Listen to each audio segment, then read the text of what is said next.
नमस्कार, मैं हूं अमित पालित। गुजरात की चुनावी जंग में एक बार नया ट्विस्ट आ गया है। कुछ तस्वीरें शेयर की गई हैं और तस्वीरों के जरिए ओवैसी पर हमले का आरोप लगाया है।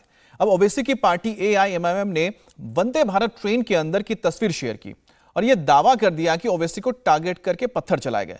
अब ओवैसी वंदे भारत एक्सप्रेस पे बैठे थे, जिस कोच में थे उस पर अटैक किया गया। घटना कल शाम को 4 से लेकर 4:30 बजे के बीच की बताई जा रही है। ओवैसी जिस ट्रेन में सफर कर रहे थे उसमें ओवैसी के साथ AIMIM के प्रवक्ता वारिस पठान भी थे। वारिस पठान ने तस्वीरें शेयर करके ओवैसी को टारगेट करने का और हमला करने का आरोप लगाया है। तो ये तस्वीरें आप देखिए जो ट्वीट की गई हैं, जिसमें आप देखिए कि किस तरह से ट्रेन के जो शीशे हैं उस पर पत्थर लगने के बाद उसमें क्रैक्स आया हुआ है। AIMIM के प्रवक्ता वारिस पठान ने 4 तस्वीरें सोशल मीडिया के जरिए शेयर की है। ये तस्वीरें आप देखिए और इन तस्वीरों में ओवैसी पर अटैक का आरोप लगा है। ये तस्वीर वंदे भारत एक्सप्रेस के हैं जो अहमदाबाद से सूरत जा रहे थे और ये ट्रेन के अंदर की तस्वीर है। ओवैसी वाली कोच का शीशा क्रैक नजर आ रहा होगा, आप देखिए यहां पर क्रैक है और इसी क्रैक को लेकर AIMIM ने आरोप लगाए हैं और दावा किया है कि पथराव की वजह से एक क्रैक हुआ है और इस घटना की सिर्फ तस्वीरें सामने आई हैं, अभी तक कोई वीडियो सामने नहीं आया है और आरोप लगाने वाली AIMIM ने कोई FIR तक दर्ज नहीं कराई है। लेकिन आरोप लगाया जा रहा है और जब आरोप लग रहा है तो सीधे मोदी गवर्नमेंट को इसमें निशाना साधा गया है। तो ओवैसी वाले कोच की तस्वीर आप देखिए जो वारिस पठान ने ट्वीट की है।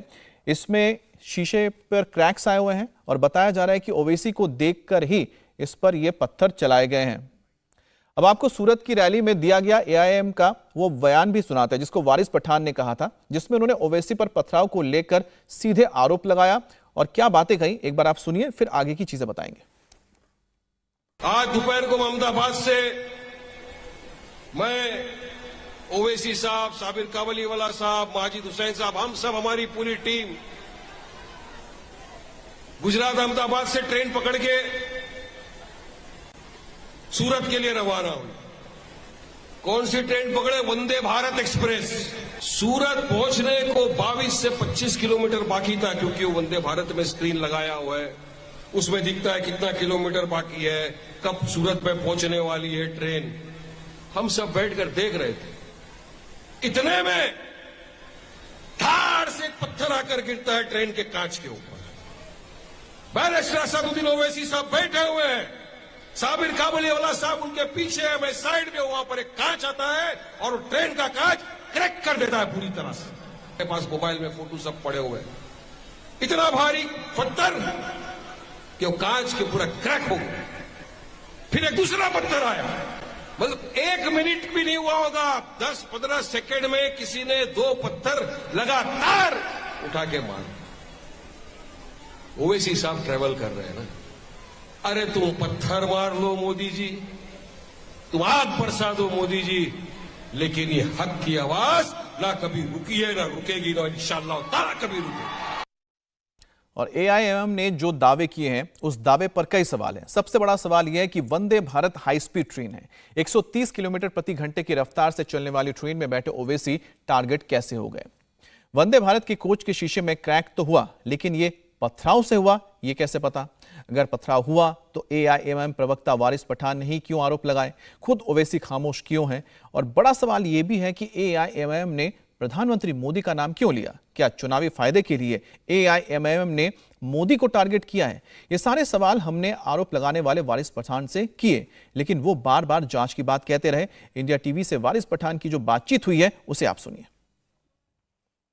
वारिस पठान जी, आपने कहा कि मोदी पत्थर बरसा दें, आग लगा दें, लेकिन ओवैसी रुकेंगे नहीं। सिर्फ बीजेपी नहीं, गुजरात में आम आदमी पार्टी भी चुनाव लड़ रही है, कांग्रेस पार्टी भी चुनाव लड़ रही है और बाकी निर्दलीय लोग नेता भी चुनाव लड़ रहे हैं। आपका निशाना सिर्फ मोदी के ऊपर क्यों? और आपने ऐसा भी कहा कि मोदी ने पत्थर फेंकवाया।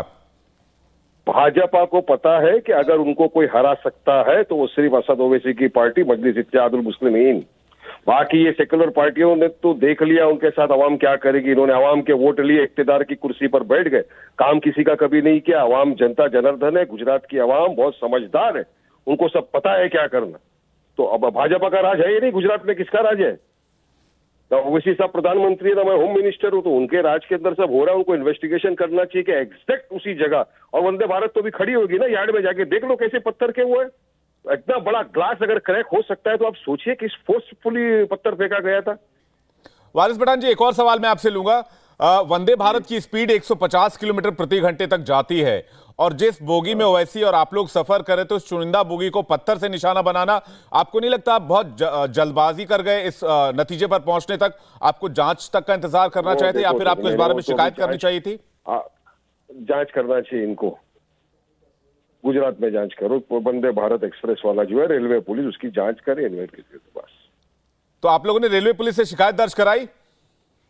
तो उनको इन्वेस्टिगेशन करना चाहिए, उनको इन्वेस्टिगेशन करना चाहिए। उनकी ट्रेन के ऊपर पत्थर फेंका, और जहां पे एक पार्लियामेंटेरियन है, देश का एक वरिष्ठ नेता, मेंबर ऑफ पार्लियामेंट ट्रेवल कर रहा है, तो सुरक्षा का सब ख्याल रखना चाहिए। इस तरह से ऐसा करेंगे देश में? वंदे भारत एक्सप्रेस से ओवैसी सूरत में एक चुनावी रैली को संबोधित करने जा रहे थे। ओवैसी रैली में पहुंचे भी, लेकिन हमले के बारे में कुछ नहीं बोला। हर बार की तरह प्रधानमंत्री मोदी को ही टारगेट पर लिया। हमने अपनी जवानी में जो तबाही और बर्बादी के नजारे हमारे वतन अजीज में देखे, हम वो तबाही और बर्बादी और जुल्म की दास्तानें हम नहीं चाहते कि तुम्हारी जवानी में तुम देखो। भारत की जमहूरियत में उन लोगों के ख्वाब पूरे हो रहे जो कमजोरों को दबाते हैं, मजलूमों को कुचल देते हैं, महिलाओं को खत्म कर देते हैं।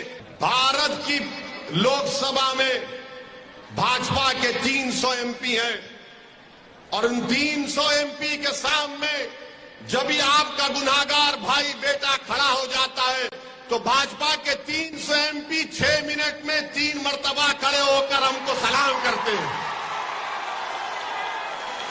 ये मिजाज आपको गुजरात की विधानसभा में पैदा करना पड़ेगा। 500 की लोकसभा में 300 भाजपा के एमपी हैं। 6 मिनट की तकरीर हमको वक्त मिलता है।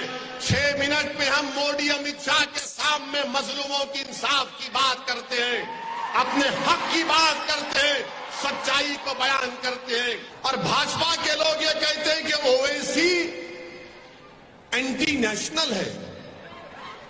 हम ये बोलना चाह रहे, मैं तो साबिर भाई को कहा हूं कि अहमदाबाद के रिवर फ्रंट पर मोदी जी को, राहुल को, केजरीवाल को बिठाकर साबिर भाई के हाथ से बनी हुई चाय उनको देंगे ताकि ये तीनों बैठकर फैसला कर लें कि ओवैसी क्या है तुम्हारे लिए। बताइए आप, मैं इलेक्शन लड़ता हूं तो हम पर इल्जाम लगा दिया जाता है ये वोट काट रहा है।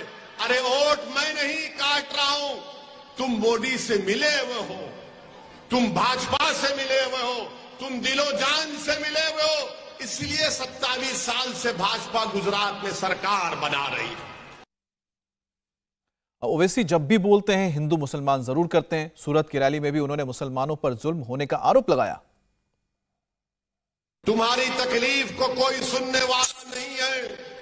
तुम्हारे आंखों से बहते हुए आंसू को दुनिया समझती है कि ये नाटक कर रहा है। जब तुम्हारे जिस्मों से आह और तकलीफ निकलती है तो दुनिया उस पर मुस्कुराती है। बताओ फिर तुम्हारे इत्तेहाद और तुम्हारे वोट का क्या होगा। दुनिया ने देख लिया कि जिन बच्चों पर इल्जाम था कि पत्थर फेंका गया, इसी रियासत की सरजमीन में उन बच्चों को रोड पर लाकर इसी तरह मजमे को जमा करके गुजरात की सरकार ने उन बच्चों को पुलिस की लाठियों से पिटवा दिया। बताओ मेरे अजीज दोस्तों, फिर तुम्हारा वोट जो तुमने कांग्रेस पार्टी को दिया, क्या कोई आवाज उठती है उन बच्चों पर जब लाठियां बरसाई जा रही थी? तो बताओ कौन सा कानून इस्तेमाल होता है।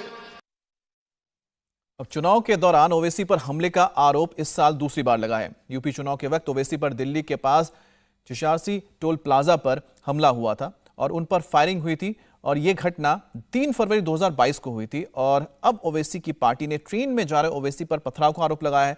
अब पथराव का दावा 7 नवंबर को किया गया है। तो एक 3 फरवरी की आप देख रहे हैं, उत्तर प्रदेश में जब चुनावी माहौल था उस दौरान दौरे पर आए थे और उनकी गाड़ी पर टोल प्लाजा पर ही फायरिंग की गई थी और अब ट्रेन पर पत्थर बरसाने की बात हुई है। हमारे साथ इंडिया टीवी के संवाददाता सुरेखा जुड़ गए हैं।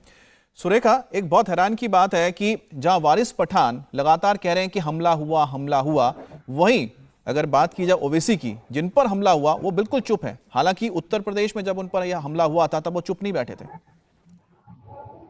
जी हाँ, बिल्कुल। और यहाँ तक कि उनके प्रवक्ता जो हैं उनसे भी हम बात करने की कोशिश कर रहे थे। उन्होंने भी जो है इस मामले को बहुत ज़्यादा नहीं दिया। उन्होंने कहा कि हाँ, पथराव हुआ है और ओवैसी साहब इस पर अभी इस वक्त कुछ नहीं बोल रहे हैं। तो ज़ाहिर तौर पर जो जिस तरीके से ये पूरा घटनाक्रम हुआ या फिर जो हुआ है, जिस तरीके से जो है वारिस पठान भी कह रहे हैं कि 20-25 किलोमीटर की दूरी पर ही थे जब हम लोग पहुंचने वाले थे और ये घटना हुई। तो सवाल कई खड़े उठे हैं कि जिस तरीके से आपने भी कहा कि ये पत्थर जो है इतनी तेजी से, क्योंकि इतनी तेज रफ्तार से जो है ट्रेन चलती है, तो ऐसे में सीधा उसी कंपार्टमेंट पर निशाना कैसे लगाया गया और साथ ही में इतना बड़ा पत्थर अगर वो था तो उसके ऊपर जांच क्या हुई है, क्योंकि जाहिर तौर पर अगर उस जगह पर हुई जी। है तो असदुद्दीन ओवैसी हो या फिर उनकी पार्टी की तरफ से भी जो है वो भी इस पर ये तहकीकात कर सकते थे जाहिर तौर पर कि क्या सही में उस जी। जगह पर जो है कोई पथराव हुआ था कि नहीं। तो उस पर भी सवाल उठ रहे हैं। लेकिन बहरहाल अभी जिस तरीके से चुनावी रंग में रंगे हुए हैं असदुद्दीन ओवैसी, और उन्होंने जिस तरीके से जी। मंच पर ये भी कहा कि हिंदू मुस्लिम की अगर बात हो रही है तो उन्होंने कहा कि भले ही जो है या हिंदू धर्म को मानने वाले जो है हमारे लिए वोट नहीं करते, लेकिन उसके बावजूद अगर हमारी पार्टी की तरफ से जो जीत होगी या फिर उनके जो विधायक है अगर वो जी। जीतते हैं तो तभी भी वो धर्म के अलावा धर्म को जो है परे रखते हुए सभी धर्म के लोगों के लिए काम करेंगे। और जब वो काम करेंगे लेकिन कहते तो हैं कि उसमें सभी कोई धर्मों के धर्म लिए काम जाति को करेंगे, जो है लेकिन नहीं नाम देखेंगे। तो सिर्फ और सिर्फ मुसलमानों का लेता है और उनका ही जिक्र करते हैं और हमेशा विक्टिम कार्ड प्ले करने से पीछे नहीं हटते हैं। शायद ये उनकी स्ट्रैटेजी होगी अपने इलेक्शन कैंपेन को करने की, या फिर हो सकता है कि अपने वोट बैंक को साधने की। बहुत बहुत शुक्रिया आपका। इंडिया टीवी हर वक्त हर जगह डाउनलोड करने के लिए सर्च करें India TV news Google play store या ऐप स्टोर पर।